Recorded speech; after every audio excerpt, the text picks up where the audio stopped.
Œuvre de Maria Valtorta, tome 2, chapitre 19, intitulé Jude d'Alphée, Thomas et Simon admis auprès du Jourdain. Vision du 28 octobre 1944. Comme vous étiez belle, rive du Jourdain, au temps de Jésus. Je vous regarde et je me délecte de la paix majestueuse de vos flots bleu-vert, où le bruissement des eaux et du feuillage chante comme une douce mélodie. Je me trouve sur une route assez large et bien entretenue. Ce doit être un chemin de grande communication, ou mieux, une route militaire que les Romains ont ouverte pour relier les différentes régions à la capitale. Elle court près du fleuve, mais pas exactement le long du fleuve. Elle en est séparée par une bande boisée qui, je crois, sert à consolider les berges et à résister aux eaux en période de crue. De l'autre côté de la route, le bois continue, de sorte que le chemin ressemble à une galerie naturelle au-dessus de laquelle s'entrelacent les branches touffues. C'est un repos agréable pour les voyageurs dans ces pays de grand soleil. À l'endroit où je me trouve, le fleuve, et par conséquent la route, forment une faible courbe qui permet de voir la suite de la levée couverte de frondaisons, qui forment comme un mur de verdure autour d'un bassin d'eau paisible. On dirait presque un lac de parc seigneurial. Mais l'eau n'est pas immobile comme dans un lac. Elle coule bien que lentement, ce qui révèle le frémit de l'eau contre les premiers roseaux, les plus hardis, qui ont poussé tout en bas sur la grève et les longs rubans ondulants des feuilles qui pendent à la surface de l'eau et que le courant met en mouvement. Il y a aussi un groupe de saules pleureurs qui laissent tomber dans le fleuve l'extrémité de leur verte chevelure. Ils semblent la peigner en la caressant gracieusement, l'étirant doucement au fil du courant. Silence et paix de cette heure matinale. Il y a seulement les chants et les appels des oiseaux, le bruissement de l'eau et du feuillage, ainsi que l'éclat des gouttes de rosée sur l'herbe verte et haute qui pousse entre les arbres. Le soleil d'été ne l'a pas encore durcie ni jaunie. Elle est tendre et toute nouvelle, née après les pluies printanières qui ont nourri la terre jusqu'au plus profond, de fraîcheur et de substance fertilisante. Trois voyageurs sont arrêtés à ce tournant de la route, exactement au sommet de la courbe. Ils regardent en haut et en bas, au sud vers Jérusalem, au nord vers Samarie. Ils scrutent entre les troncs des arbres pour voir s'il arrive quelqu'un qu'ils attendent. Ce sont Thomas, Jude et le lépreux guéri. Ils discutent. Tu ne vois rien? Moi non. Moi non plus. Pourtant c'est bien l'endroit convenu. Tu en es sûr? Certain, Simon. Un des 6 m'a dit, pendant que le maître s'éloignait au milieu des acclamations de la foule, après le miracle d'un mendiant estropié guéri à la porte des poissons, maintenant nous sortons de Jérusalem. Attends-nous à 5 milles entre Jéricho et Doko, à la courbe du fleuve le long de la route boisée. Celle-ci. Il a ajouté, nous y serons d'ici 3 jours à l'aurore. Or voici le 3e jour et la 4e veille que nous nous trouvons ici. Est-ce qu'il viendra? Peut-être aura-t-il mieux valu le suivre depuis Jérusalem. Tu ne pouvais pas encore venir à travers la foule, Simon. Si mon cousin vous a dit de venir ici, il y viendra. Il tient toujours ses promesses. Il n'y a qu'à attendre. As-tu toujours été avec lui? Toujours, depuis son retour à Nazareth. Il a toujours été pour moi un bon compagnon. Nous étions toujours ensemble. Nous sommes du même âge, ou plutôt, je suis à peine plus âgé. Et puis j'étais le préféré de son père, le frère de mon père. Sa mère, elle aussi m'aimait beaucoup. J'ai grandi plus avec elle qu'avec ma mère. Elle t'aimait. Est-ce que maintenant elle ne t'aime plus autant? Oh si, mais nous sommes un peu divisés depuis qu'il s'est fait prophète. Cela n'a pas fait plaisir à mes parents. Quels parents? Mon père et les 2 aînés. L'autre est hésitant. Mon père est très âgé, et je n'ai pas eu le cœur de le mécontenter. Mais maintenant ce n'est plus la même chose. Maintenant je vais là où mon cœur et mon esprit sont attirés. Je vais à Jésus. Je ne crois pas offenser la loi en agissant ainsi. Mais si ce que je veux faire n'était pas juste, Jésus me le dirait. Je ferai ce qu'il me dira. Un père a-t-il le droit de s'opposer à un fils qui recherche le bien? Si j'ai conscience que là est mon salut, pourquoi m'empêcher d'y arriver? Pourquoi les pères sont-ils pour nous des ennemis parfois? Simon soupire, comme si on lui rappelait de tristes souvenirs. Il baisse la tête, mais sans dire mot. Thomas, au contraire, répond. J'ai déjà franchi l'obstacle. Mon père m'a écouté et m'a compris. Il m'a béni en me disant, va, que cette Pâque soit pour toi la libération de l'esclavage de l'attente. Heureux es-tu, toi qui peux croire. Pour moi, j'attends. Mais si c'est bien lui, et tu t'en apercevras en le suivant, reviens vers ton vieux père pour lui dire, viens, celui qu'Israël attendait est là.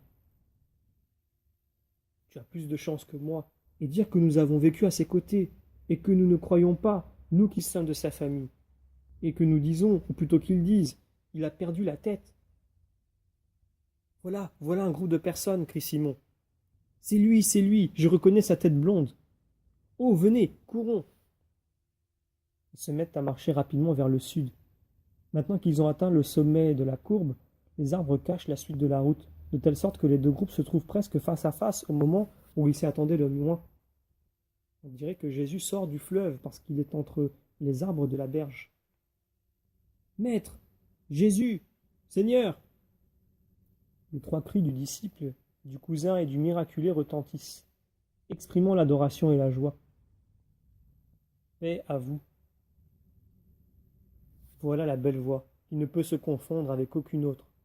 Pleine, sonore, paisible, expressive, nette, virile, douce et pénétrante.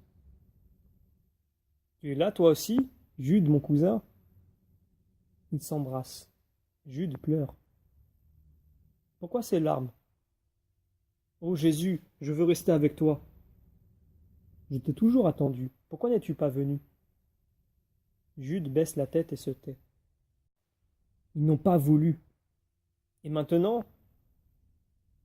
Jésus, je ne peux leur obéir. Je ne veux obéir qu'à toi seul. Mais moi, je ne t'ai pas donné d'ordre. Non, toi non, mais c'est ta mission qui commande. C'est celui qui t'a envoyé qui parle ici, au fond de mon cœur, et qui me dit, va vers lui. C'est celle qui t'a engendré et qui a été pour moi une douce maîtresse, qui de son regard de colombe me fait comprendre sans mot dire, sois à Jésus. Puis-je, moi, ne pas tenir compte de cette voix d'en haut qui me pénètre le cœur, de cette prière d'une sainte qui, sûrement, me supplie pour mon bien? Alors que je suis ton cousin du côté de Joseph, ne dois-je pas te connaître pour ce que tu es, alors que Jean-Baptiste t'a reconnu, lui qui ne t'avait jamais vu, ici, sur les rives de ce fleuve, et t'a salué du nom de agneau de Dieu?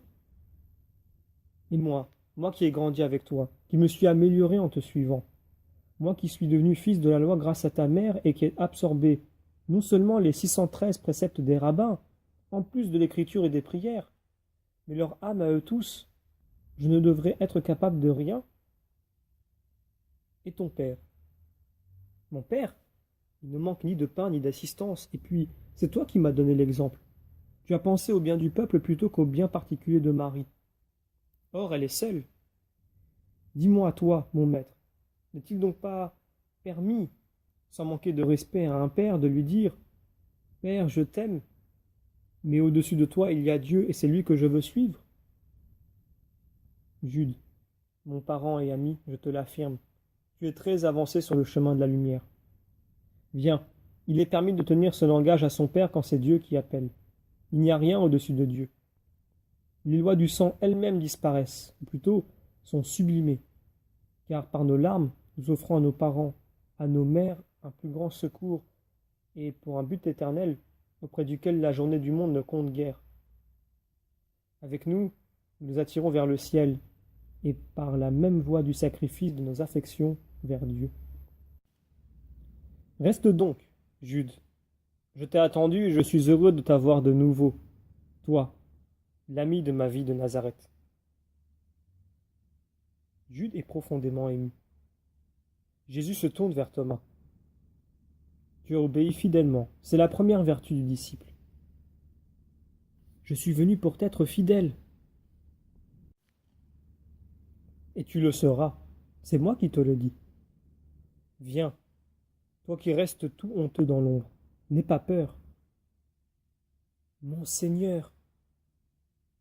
L'ancien lépreux est aux pieds de Jésus. Lève-toi, quel est ton nom? Simon. Et ta famille? Seigneur, elle était puissante. Moi aussi j'étais considéré, mais haine de secte et erreur de jeunesse ont anéanti sa puissance. Mon père, il me faut parler contre lui qui m'a coûté des larmes qui ne venaient pas du ciel. Tu le vois, tu as vu quel cadeau il m'a fait. Il était lépreux?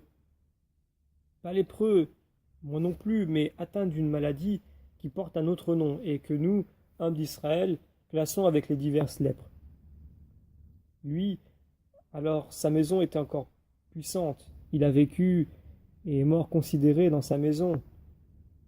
Moi, si tu ne m'avais pas sauvé, je serais mort au milieu des tombeaux.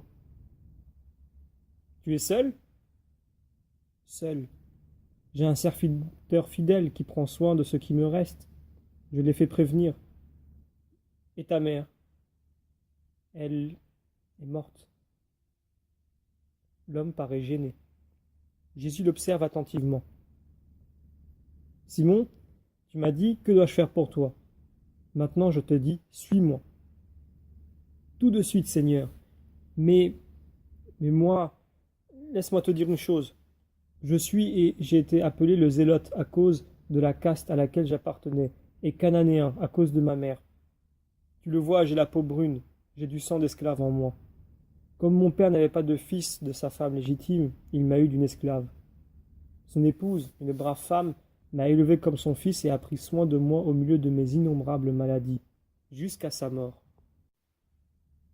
Il n'y a aux yeux de Dieu ni esclave ni affranchi. Il n'y a à ses yeux qu'un seul esclavage, le péché, et je suis venu le supprimer. Je vous appelle tous parce que le royaume appartient à tous. Es-tu instruit? Je le suis. Je tenais aussi mon rang parmi les grands, du moins aussi longtemps que mes vêtements purent dissimuler mon mal. Mais quand il a atteint mon visage, mes ennemis furent heureux de l'utiliser pour me confiner parmi les morts. En effet, comme le dit un médecin romain de Césarée que je consultai, mon mal n'était pas la vraie lèpre, mais un serpicot héréditaire. Il me suffisait donc de ne pas procréer pour ne pas le propager. Puis-je, moi, ne pas maudire mon père? Tu ne dois pas le maudire. Il t'a causé toutes sortes de maux. Oh oui, il a dilapidé notre patrimoine. Il était vicieux, cruel, sans cœur, sans affection. Il m'a refusé la santé, les caresses, la paix. Il m'a marqué d'un nom qui me fait mépriser et m'a transmis une maladie déshonorante. Il s'est rendu maître de tout, même de l'avenir de son fils. Il m'a tout pris, même la joie d'être père. Pour cette raison, je te dis, suis-moi. À mes côtés, à ma suite, tu trouveras un père et des enfants. Élève ton regard, Simon. Là, le vrai père te sourit. Porte ton regard sur l'étendue de la terre, sur les continents, à travers les pays.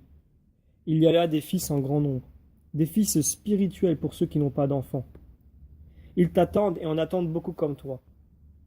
Sous mon signe, il n'y a plus d'abandon. Sous mon signe, il n'y a plus de solitude ni de différence. C'est un signe d'amour. Et il donne l'amour. Viens, Simon, qui n'a pas eu d'enfant. Viens, Jude, qui perd ton père par amour pour moi.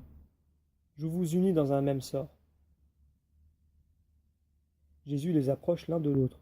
Il pose ses mains sur leurs épaules, comme pour en prendre possession, comme pour leur imposer un joug commun. Puis il dit, je vous unis. Mais pour l'instant, je vous sépare.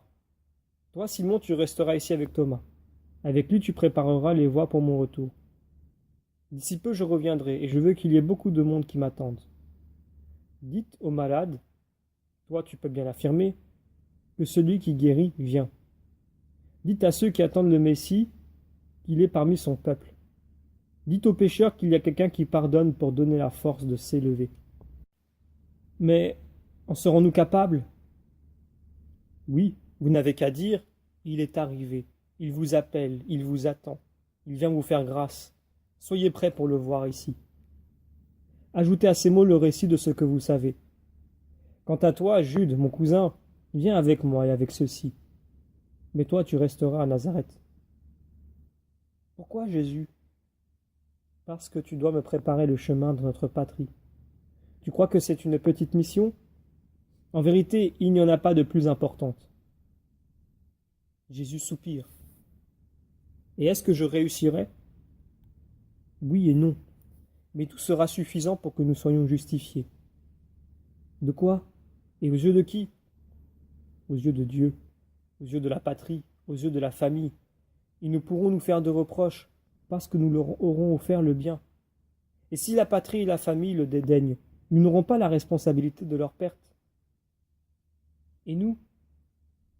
Vous, Pierre, vous retournerez à vos filets. Pourquoi? Parce que je vous instruis lentement et je vous prendrai quand vous serez prêts. Mais nous te verrons? Bien sûr, je viendrai souvent vous trouver, ou je vous ferai appeler quand je serai à Capharnaüm. Maintenant, saluez-vous, mes amis et patrons. Je vous bénis, vous qui restez. Que ma paix soit avec vous. Et la vision se termine.